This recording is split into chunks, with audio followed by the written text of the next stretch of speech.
straight to the moon, get your ticket now. Everybody line up, get your tickets, we're going. Did you buy the tip? Yeah. Do you like rocket ships? Oh, what a you wanna try this shit? Yeah. We got everything you need, you better buy some bitty now. Everybody, long live Ponzi. Everybody, long live Ponzi. Love the Ponzi ride. Never short it. Bitcoin back, alright. Yes, indeed, Bitcoin is back. All right, baby. Welcome to Satoshi's Bitcoin Chart Show. This is the Bitcoin forecast, the strength of the system, the health of the network, where we find out what's up with what is going down. Today's date is Bank Holiday Monday, the 30th of August, 2021. Let's be gone and jump straight into these figures. Rock and roll. Here we go. So starting from left to right, we've got Corecoin BTC SegWit protocol, centrally owned, planned and controlled by Blockstream ever since they implemented SegWit on the 24th of August 2017, which brought it under their control. Then we got Bcrash, centrally owned, planned and controlled by Roger Ver and his crony mates.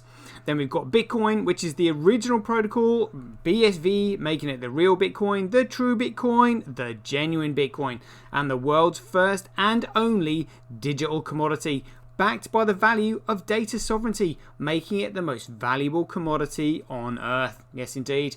And then we've got Fisher Price Cash on the end. What a joke. So let's have a look at these figures on Corecoin then. So we've got hash rate 98.1, we've got network nodes 92.4, transactions 10.02, pathetic, and block size 1.45. Now, when you consider that BTC started out as a peer-to-peer electronic cash system, we'll have to find out what went wrong.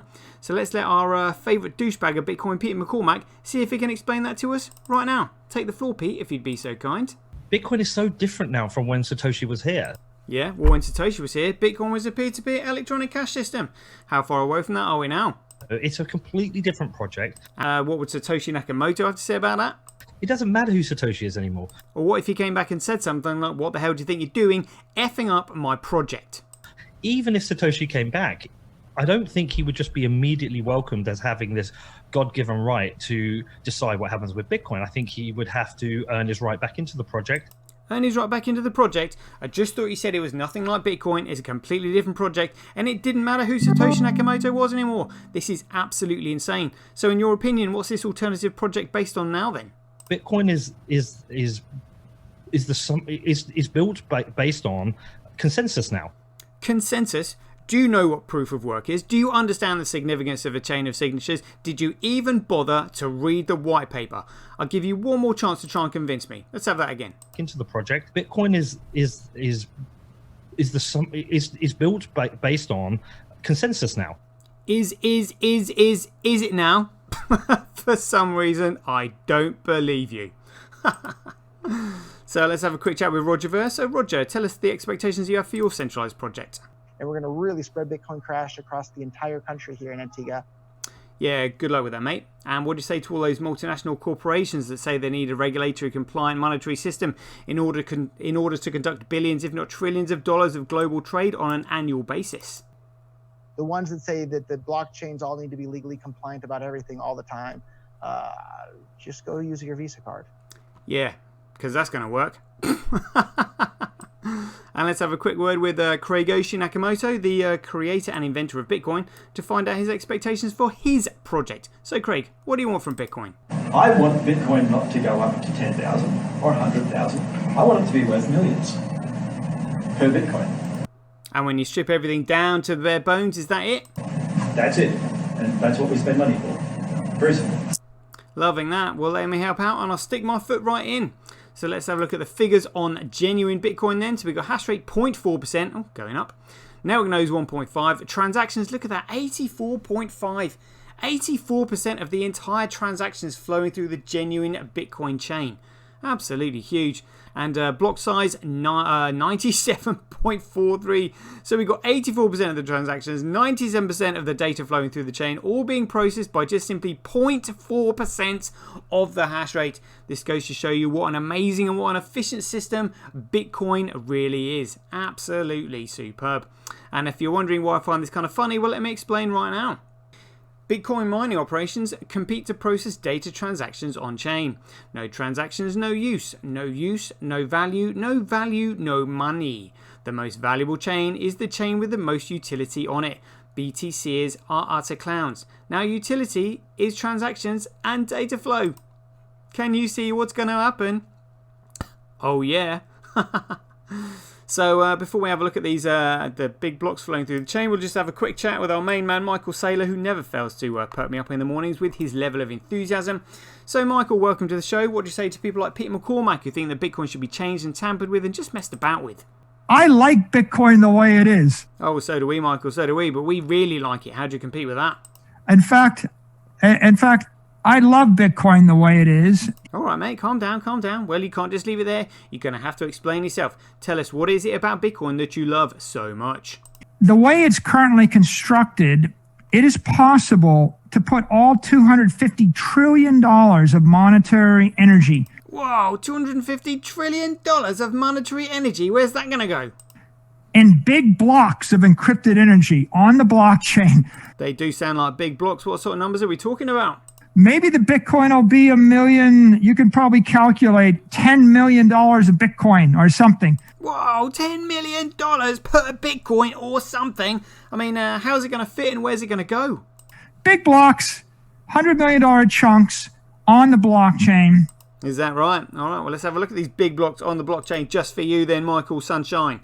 Calling out the megabyte blocks here on Bitcoin: 38, 268, 202, 32, 124, 37, 10, 15, 13, 21, 37, 37, 92, 28, 50, 266, 133, 176, 14, 37, 87, 165, 158, 57, 32, and 244.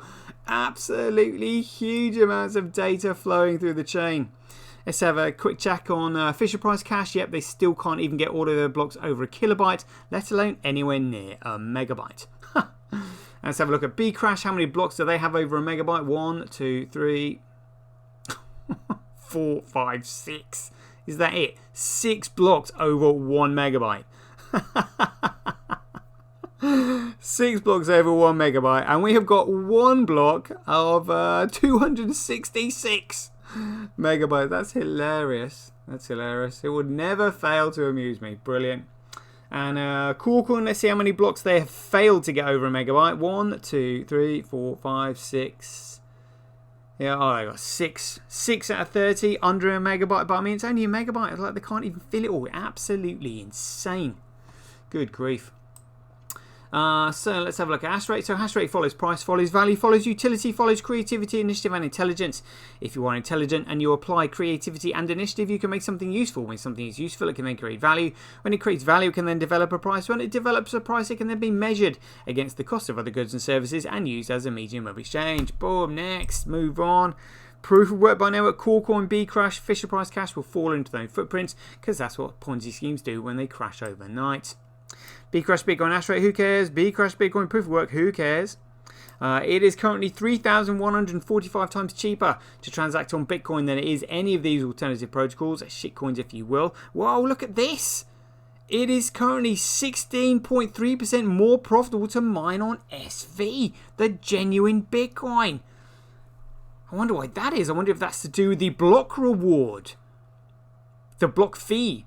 On top of the block reward, that would probably explain it. In relation to the price. Wow, amazing. That's quite significant. Daily average block size by network. So Bitcoin absolutely smashing it. Daily Bitcoin transactions by network. Bitcoin absolutely smashing it. Transactions per block by network. Bitcoin absolutely smashing it. Fees USD, so that's again a US dollar price, but fees Satoshis, oh, that'll come back. Don't know what's going on there. So fee to block reward ratio, look at this. So the block reward ratio is climbing massively. That is what's going to incentivize all the miners to come over, because miners chase profits, and at the moment they're just simply speculating because they don't understand what Bitcoin really is. Oh dear, they're gonna come a cropper. It's not like I'm not doing my best to try and, educate and warn everybody. Look at this daily accumulated Bitcoin blockchain growth by network. Whoa! Look at that. Look at that. Whoa! Okay, tell you what, we'll just look at this in more detail then to find out how large the Coolcoin chain is, and then find out how far ahead in front we are. You know, if we are double, if we are double the size of the BTC chain, that is absolutely huge. So let's have a look. 3 months, right? So the Coolcoin chain is 367 gigabytes, and we are currently 679. Wow, that's not bad at all. So we need what, 734, about that. All right, let's see how far we are in front. 300. Oh, 374. Is that right? Oh, we're close. We are really close. We are really close. Oh my god. Oh my goodness me. Oh my goodness me. Just have a quick look at that. One more time. Apologies. Just getting too excited looking at these figures. 3 months. So, oh, look at that. Yeah, so Coolcoin just 367. And we're 334. Oh, come on. Come on. Oh, my goodness me. So, literally 30, 35, 34, 34, 33 even. Oh, my goodness me. So maybe 3 days, depending on how many blocks coming through, but 2-3 days and we'll be there. Absolutely huge. Absolutely massive. Massive. Wow. Wow. Very much looking forward to that. My goodness me. Right, let me just close these tabs. Right, so let's get on to the rest of it then. So this is where the politics is. So this is global hash rate 7 days. Yeah. Global hash rate 24 hours. Yep, probably going to be similar to Coolcoin because they've got 97% of their hash rate anyway on their network. Absolute fools. Well, you know, ignorant fools. But these shitcoiners on Bcrash, they've got no excuse because it's not like they've even been hoodwinked by the ticker symbol. Absolutely crazy. Look at that. These boys have got no excuse. Oh dear. Absolutely hilarious. Hilarious. And Bitcoin, oh look at this. So Tau with 34.7, SV Pool 20.1, and VIBE BTC still hanging in there. I think we're trying to squeeze them off the chain personally. Other mining pools, making VIBE BTC feeling the heat. VIBE BTC are literally the only ones spoiling the party. Look at this. Look at all these massive blocks coming through, and then VIBE BTC, VIBE BTC, VIBE BTC. Absolutely pathetic. Literally, just get them off.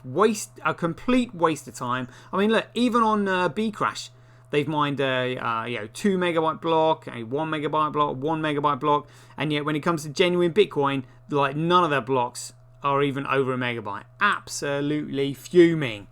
Personally, get them off the chain, which is what I think we're doing. You know, because even though it's actually 16% more profitable to mine, but I think that's only due to the block fee, which is what VIBE BTC are not getting. So who knows what they're doing on there, you know? But it can't be a good thing because they're not contributing to the network at all. So here we go. So this is Fisher Price Cash. Yeah, that's not going to last very long. Hathor, I think, is a foe to Fisher Price Cash. I think it's friendly to Bitcoin, if you ask me. But the reason we're trying to push these shitcoin enterprises off the chain is because the only thing they understand is dollar worshipping, which leads on to price manipulation, which we will look at right now in the short positions. Here we go. Right, where are we now? Still look at that traders, dirty traders, still got 90% short ratio on genuine Bitcoin. You'll realise why I'm laughing at that in just a minute when we go on to BitInfo charts and look at the transactions and data volume. Honestly, absolutely hilarious. So not only does Bitcoin have 84% of the overall transactions on the Bitcoin network, 97% of the data, and these dirty traders have got a 90% short ratio open on it. Honestly, you couldn't write this. It's absolutely brilliant. Absolutely brilliant. And CoolCoin. Here we go. Where are we now? Short positions on CoolCoin.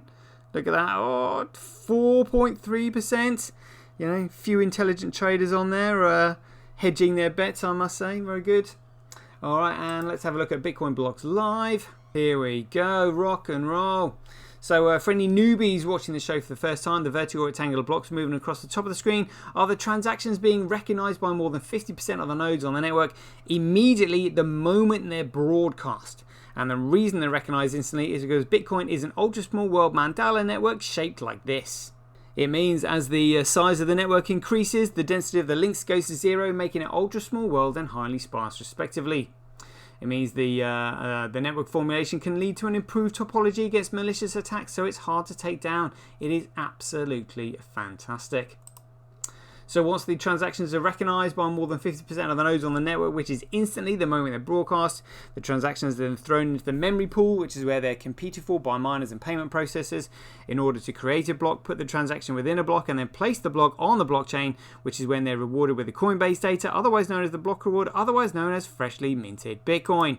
So for example, in the highlighted rectangular blocks below, you can see the hash of the block height, who it was mined by, size, the time, the date, the transaction count, and total fees in the block.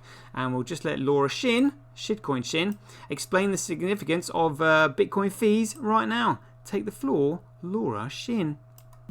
So, you know, as you mentioned, at a certain point when the block reward stops, there will be a transition where miners will be compensated in transaction fees, not in the block reward. And the current amount that they earn is from fees is about 9% of the block reward. And so we'd have to see transaction fees 11x by roughly 2140, which is when the new Bitcoins will stop being minted. But I just wondered, you know, if we don't see an increase in the amount of transactions that can happen at layer 1, because the number of layer 1 transactions is limited.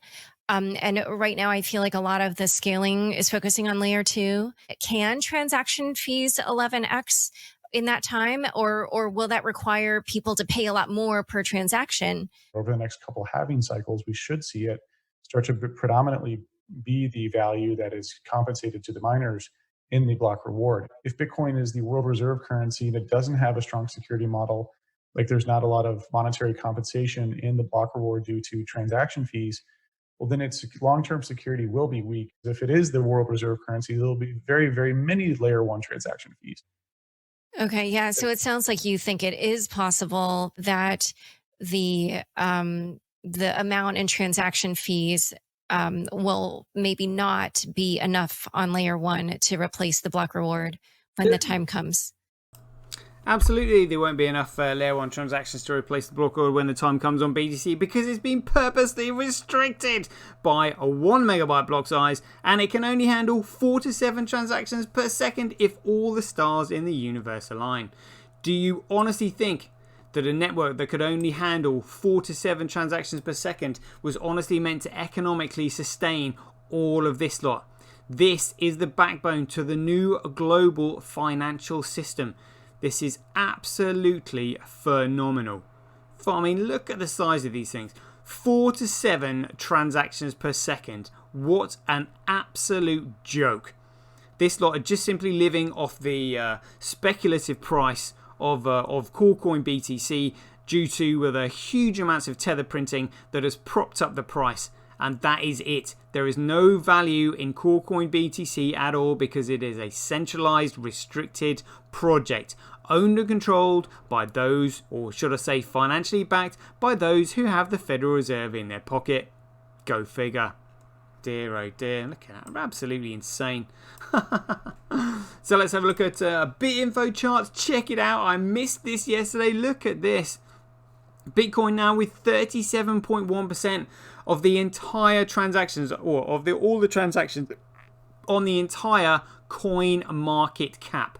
All the significant transactions anyway. Absolutely huge. This is not just the Bitcoin network. This is all networks. Look, XRP, Ethereum, all in there. Bitcoin absolutely smashing it. Absolutely smashing it. So let's have a look at this on BitInfo charts. We'll do transactions. Look at this. Here we go. So this is Bitcoin, Ethereum, and Bitcoin, Ethereum, and XRP. Look at this. Look at that. This is Bitcoin. Come on. Come on. You absolute beauty. You absolute beauty. Did I say I love Bitcoin? I'll say it again. I love Bitcoin. Absolutely amazing. Amazing. So let's have a look at a scaling test network. Yeah, just checking here. Biggest block on the scaling test network, 4.4 gigabytes. Just checking the highest number of transactions per second again. So Terranode is going to absolutely smash that. We've already seen 50,000 transactions per second demoed live on stage. You know, 100,000 transactions per second backstage, and that was on Terranode. It's coming. It's coming. Stay tuned. It's going to be very exciting. So let's have a look at BSV data. Let's have a look at protocols. Check it out. So Meta ID. Oh, look at that. 5.933 gigabytes. We'll just round up 6 gigabytes of data from one protocol alone. Uploading data onto the Bitcoin network. Absolutely phenomenal. Phenomenal. And applications. We'll just have a quick look at crypto fights. Hey, here we go. Look at that. Oh, so it looks like we're just reporting on yesterday's statistics. So it looks like BSV data is probably being DDoSed or something like that. Wouldn't surprise me really, because all these shitcoin enterprises are desperate to take it down. So crypto fights, daily data size. Wow, 861 megabytes. Whoa, whoa, that's huge. That is massive. That's massive. Daily data size, nearing on a gigabyte of data just in crypto fights. That's massive. Wow, wow. I wasn't expecting that. Yeah, it's huge. It's huge. Love that. Love that. All right, let's move on then. Trends.cash. So yeah, here we go. Apps ranking by performed actions. Run and crypto fights again. You know, crypto fights using Run. I think it's for the creation of NFTs and things like that. But look at that, absolutely smashing these other apps. But these other apps are coming. They are coming. And then apps ranking by money spent. TDXP at macking it hard, 74%. Absolutely huge. Loving that. CryptoQuant, yet the exchanges were cashing out of their reserves, which caused a squeeze in the liquidity, combined with huge amounts of tether printing to counteract the squeeze in the liquidity, caused a massive spike in the price and a huge bubble. And that's exactly what we're seeing here. Look, exchanges cashing out and then tether printing, just trying to keep the price going. They'll do all they can to keep their scam going. There is no value in that whatsoever. That's what I'm saying. It will crash overnight. Let's have a look at what's on chain then. So what is on chain? Good question. Estimated next block size 1.4 megabytes. Memory pool usage currently 5.6. Let's have a look at 24-hour transactions. Look at that, 24-hour transaction count, 1,830,616 transactions, and that's compared to Ethereum that's got about roughly 1.1 as we looked on BitInfo charts. Brilliant, love that. And Joho's memory pool, check it out. This is what a memory pool is meant to look like. Data comes in, then it gets cleared. Data comes in, then it gets cleared. What a memory pool is not meant to look like is Coolcoin BTC that has had replaced by feed, child pays for parent, a restricted block size, you know, Lightning Network implemented on it. Look at that, absolutely all over the place, an absolute shocker. We can see the effect that it's had on TX Street. And while we're looking at TX Street, we'll just have a quick chat with Adam Back, the CEO of Blockstream, the company that essentially own, plan and control BTC, and find out his expectations of a payment network. So, Adam, enlighten us. So, you know, fee estimation in some cases is quite bad. You know, if you're paying a friend, you can probably afford to wait 4 hours and not pay a priority fee. Oh, shut up. I'm not waiting 4 hours just to not pay a priority fee when I'm using a P2P electronic cash system, you fool. Look at this, a median fee, 33 cents. Try adding that to every high-frequency trade. Absolute fool. And Ethereum, look at that, $5.49. Absolutely crazy. How do you respond to that, Vitalik? The internet of money should not cost 5 cents a transaction. It's kind of absurd. Yeah, so what do you call $5.42, you buffoon? Oh dear. And let's have a look at the issues of our own situation here with the excessive amount of M1 money printing from the Federal Reserve. What do we know about that? Statistical analysis has found that every time an empire begins to near its own demise, you'll find that its currency will be debased. Yes, indeed, and that is exactly what we're looking at here. So look at this, ever since 1960, so people were going crazy when it effectively doubled from July 2011, and then it went to 2020. So let's say approximately it doubled in 10 years, whereas prior to that, it's taken from 1960 to 2010. Good grief. So that's taken 50 years. So it took 50 years to double.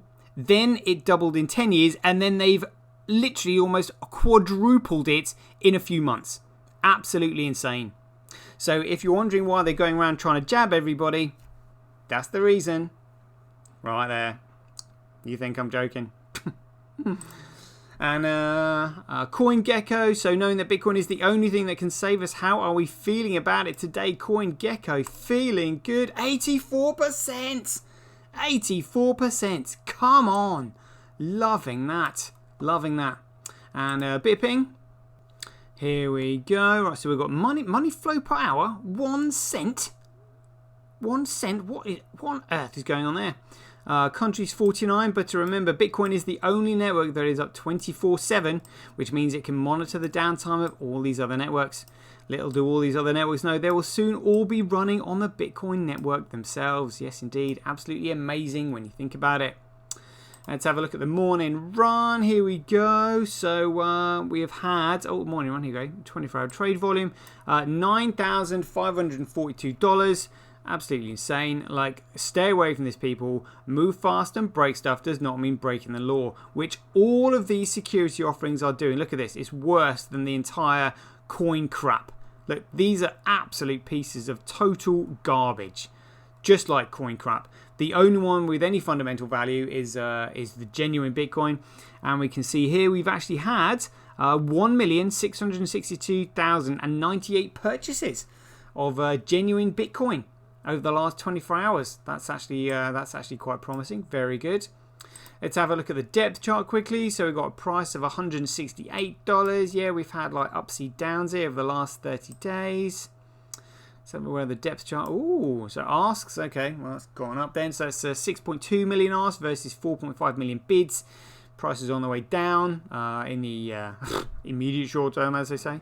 But yeah, that'll change very soon. Expecting a huge increase in both those statistics very soon. And let's have a look at Bitcoin versus US dollar. Oh, look at that. Come on. Come on. Holding its own. Look at that. Shot right up there at one point. And it looks to me like they're purposely trying to restrict. It looks like they're actually trying to artificially hold the price down. If you ask me, that's what this looks like. So I mean, look at that, shooting up. And then they were like, whoa, hold on a minute. If price goes up, then mining profitability goes through the roof, and then all the miners start switching over. And then not only do we have the price, we've got the transaction volume, and we've got the data flowing through the chain. Bitcoin BSV has everything, and it is going for everything. Let's have a look at Coin versus US dollar. Oh, look at that! Look at that! Trending south. Finally. I wonder if all the rats are trying to jump ship. It's the stupid ones that are going to stay on it. Obviously the intelligent rats getting out first. And let's have a look at Bitcoin versus Coin. Oh, look at that. Almost looks similar to the USD, but it's actually trending up a little bit. Loving that. Loving that. The rats are going to be literally chasing their tails on board that sinking ship, not knowing what to do right now. Just get your popcorn ready, strap in, and enjoy the ride. Just turn the TV on to see what's going on. Log on to social media. Absolutely hilarious. All right, let's have a look at the entire CMC right here then. Yeah, so Coin down 1.3%. Let's have a look at Bitcoin. I mean, look, buried underneath all of this. Absolutely. Oh, look at that. I've seen adverts for internet computer. What a load of crap that is. Another con. Oh, look at that. BCHA. Dear, what's this? BSV, genuine Bitcoin, down 1.5%. It's literally the only bit of data. It's the only data network that has any fundamental value as a commodity. All of these shitcoins are absolutely and utterly fundamentally worthless. Which begs the question, why do you think it has any value? So we'll let Daniel Crowitz put that question to Tony Vase right now. Why do you think BTC is valuable? It's valuable because it's the only unconfiscatable asset we have, and that is because that comes from its decentralization. I think Bitcoin is the only valuable crypto asset we have because of the nature of how it started in its first few years. And when you say Bitcoin, you mean BTC, right? Absolutely. But are you aware that in 2017 they changed the rules so that BTC no longer follows the Bitcoin white paper? That is not true at all. The white paper says that there needs to be a chain of signatures. Sure. Okay, so that's not what we have anymore. That's how SegWit changed that. Okay, but it's still Bitcoin. See the kind of people that we're dealing with here? Absolutely ridiculous. Total imbeciles. And that's been complimentary. So let's have a look at my dashboard here. Oh, we've got 641 subscribers. Loving that. Remember, we're trying to chase the Bitcoin SV channel. I think they've got like 940 now. So 300 behind. You know, if you do like my shows, you know, please like, share and subscribe. Got to keep this show on the road somehow. Let's have a look at Streamality. Oh, 306 followers. Loving that. I made $1.20 on the on my previous video that I uploaded. More coming later on. Thank you very much. Hope you enjoyed it. And Twitch, here we go. So, I made $138 so far on Twitch. Try earning that on Twiller. 425 followers. Let's have a look at statistics on Acorn Stacks. See where we are now. How many new signups over the last 24 hours. Here we go. 15 hours ago. 27 users. Heading in the right direction. Twitch is getting more signups than I'm getting subscribers on my YouTube channel. Let's have a look at Mama Bitcoin. How is her tweet doing? Where are we now? Are we 1,100? Ah, 1,097. Dear, oh dear. I have to like that every day. That should be thousands by now. Thousands by now. And let's have a look at our man. Satoshi is on 80,000. Yes, they've left him on 80,000. Good, good. You can't keep a good man down. And let's have a look at stablecoin printer. Here we go. And so it was August 24th. So it looks like they haven't got anything to report. Okay, well, let's just double check on whale alerts. Because we know that stablecoin printers reporting hasn't actually been all that stable. So 3 hours, 8 hours, 9 hours, 19 hours, 21, 23. Oh, there we go. That's it. Wow. Not really many movements or tether printing at all. Something is afoot. Something is afoot. I mean, look at that. Look at that. 23. And that's it. Oh, my goodness me. Whale alerts have only got 1, 2, 3, 4, 5 transactions to... 6, 7. 7 transactions to report on in 24 hours. That's insane. That's insane. Something's going on. Well, you know, we know what's happening anyway. But there we go. 36 minutes. Need to go back and edit my show. Looks like we're at the end of it. Hope you enjoyed the figures. And yeah, stay tuned. Catch you guys later. Get paid for posting your pics on Relica. Download the app now at www.getrelica.com. Get your tweet etched on Twitch, forever on the Bitcoin blockchain. Do it today at www.jointwitch.com. BuyBSV.live, the best place to buy Bitcoin SV online.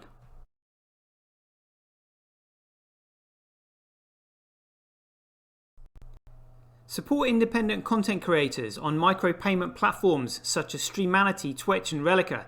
We should profit from our data, not the large corporations who track, monitor and sell it. If you enjoy the Bitcoin content that I produce, please support me by heading over to www.satoshi.tv, where you can keep up to date with all the latest news, gossip and content as it's created. Thanks very much. To get started in Bitcoin,